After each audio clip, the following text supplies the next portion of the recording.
If you ever visit the Stanley Hotel, remember one rule: never look into the mirrors after midnight. Ethan Walsh had never believed in ghosts. He was a travel documentarian who thrived on exposing myths, debunking local legends, and proving to the world that fear was simply another story people told themselves. When his producers asked him to create a Halloween special about America's most haunted places, he scoffed until they mentioned one name: the Stanley Hotel. The place where Stephen King himself had once woken from a nightmare so vivid it birthed The Shining. A place layered with 60 years of guests whispering one name: Room 217. Ethan booked its last available room, 217 itself. The Stanley Hotel sat like a crown on a hill overlooking Estes Park, its white facade glowing ghostly under the rising moon. Ethan filmed the exterior, joking into his camera, "Let's see if this place is as haunted as everyone claims." Inside, the lobby looked frozen in time: velvet carpets, amberlit chandeliers, polished banisters that seemed too perfect. A grand piano rested beside the lobby fireplace, old yet elegant. The desk clerk, a pale woman with hollow cheeks, handed him a brass key.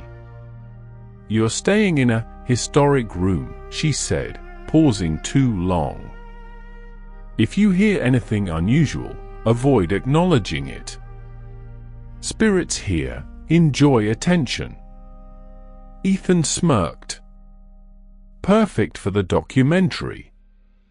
As he climbed the staircase, he noticed something strange.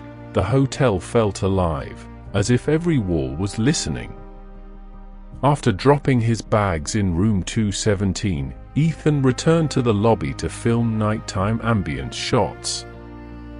The piano stood silent in the dim light.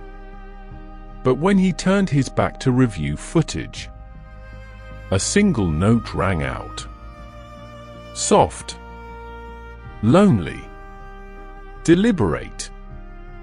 He spun around. No one was near the piano. Ethan approached it, his camera recording. The keys were still. Then, without warning, the piano played again, this time a slow, haunting arpeggio. A melody that felt like a lullaby for the dead.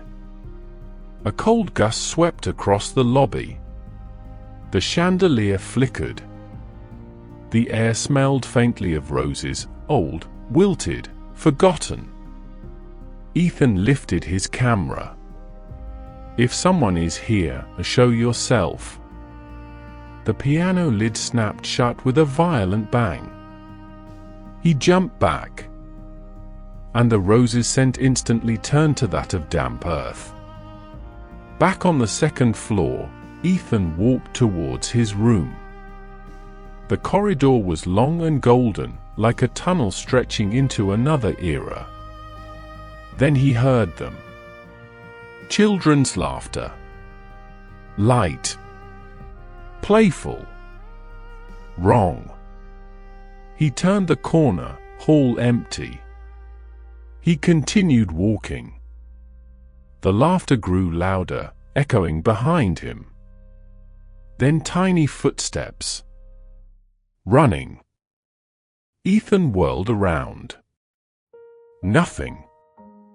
But as he lifted his camera, something flickered in the far end of the hallway, the silhouette of a small girl in a white dress. She stood perfectly still. Too still. Ethan whispered, "Hello." The girl tilted her head, snapped into a grin far too wide, and vanished. Not faded. Vanished. His room felt colder than before. The Victorian decor cast long shadows on the walls. His camera battery, full just minutes ago, was now blinking red. He sat on the bed to record his thoughts. The atmosphere here is heavy. Either this place is genuinely haunted or the stories are messing with me. A soft knock on the bathroom door made him pause. Hello? Housekeeping. Silence. He walked over and pushed the door open. Nothing. He exhaled shakily. This is ridiculous. The door slammed shut behind him, trapping him inside the small bathroom. The temperature dropped instantly. Frost spiderwebbed across the mirror. And then, footsteps in the room outside. Slow. Heavy. Not a child. Not a staff member. Something was dragging its weight across the carpet. Ethan pressed his ear to the bathroom door. His breath fogged in front of him. Then a whisper slid through the crack at the bottom. You shouldn't have come. The lights went out. The bathroom was pitch black until the mirror began to glow faintly, reflecting something that wasn't part of the room. In the mirror stood a woman in a tattered housekeeping uniform, hair dripping as though she had drowned. Her skin pale, lips gray. She raised a trembling hand toward Ethan.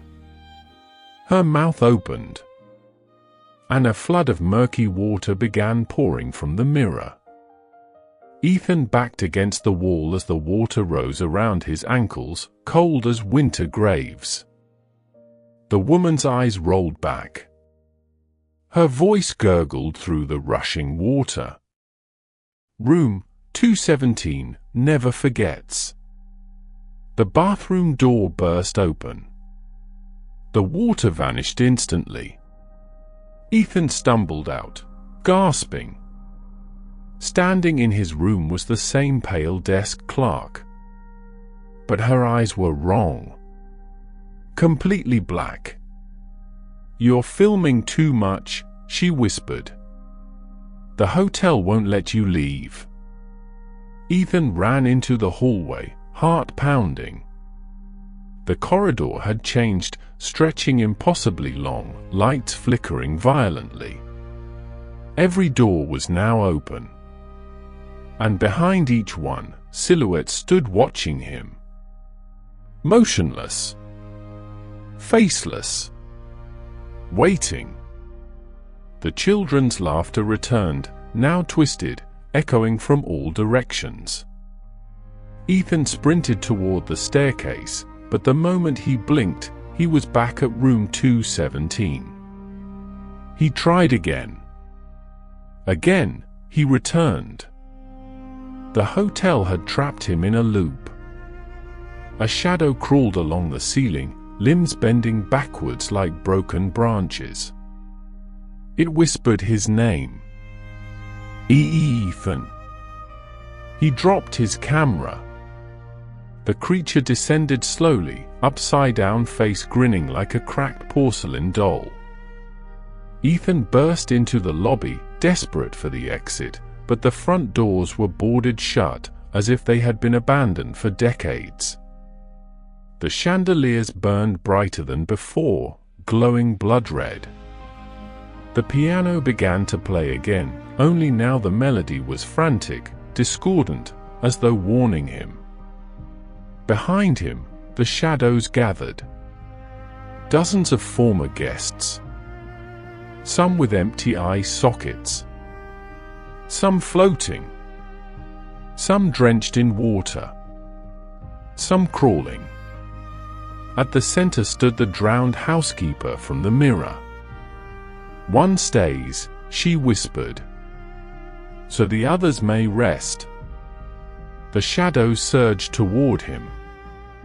The next morning, hotel staff found Ethan's camera alone in room 217, still recording, battery mysteriously full again. The footage ended with Ethan's trembling whisper. If you're watching this, Do not stay at the Stanley Hotel, the night never ends. There was no sign of him. Only the faint scent of wilted roses.